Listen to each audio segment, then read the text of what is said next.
Did your faith cost you a job? Peter Vidala says it happened to him. After allegedly being bombarded by a coworker's constant conversation about her gay lifestyle, he responded by telling the fellow manager that he didn't agree with same-sex marriage.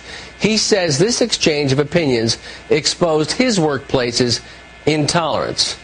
Peter joins us live today. Good morning. So you were fired because you had a conversation with a coworker with regard to her lesbian lifestyle. What did you say? Well, Peter, I had showed up for work just like any other day, and this woman who came to work kept making references to her so-called homosexual fiance.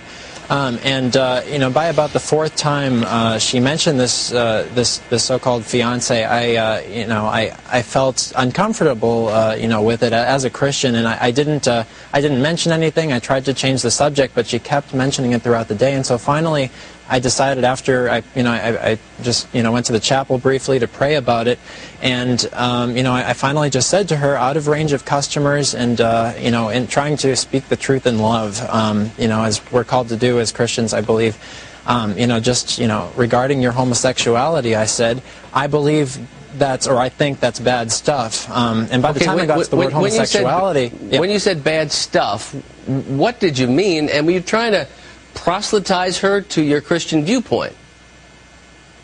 Well, no, and as I mentioned to you before, Peter, this woman repeatedly and without any kind of provocation on my part kept making references to this out of work homosexual behavior that she takes part in by bringing up this so-called homosexual fiance that she has. And I don't believe that controversial issues like that have any place, especially in the Boston workplace, where it's such a hot button issue.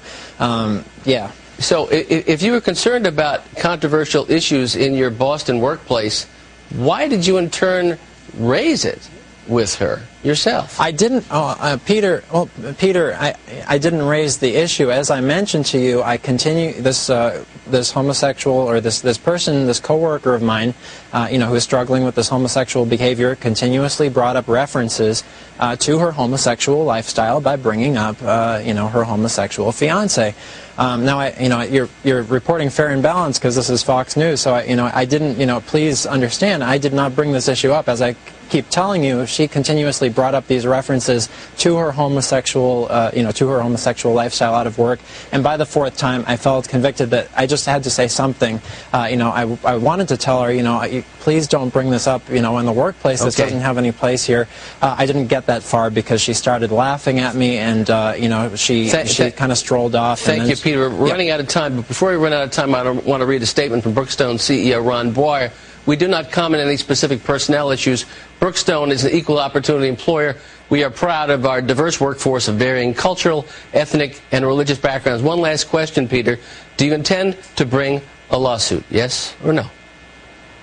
Obviously, Christians are excluded from that. I can't believe that he had the audacity to say something so erroneously false, so egregiously false. Are you going to bring a lawsuit, like Peter? That. Peter, are you bringing a lawsuit? I'm not. I haven't decided that at this time.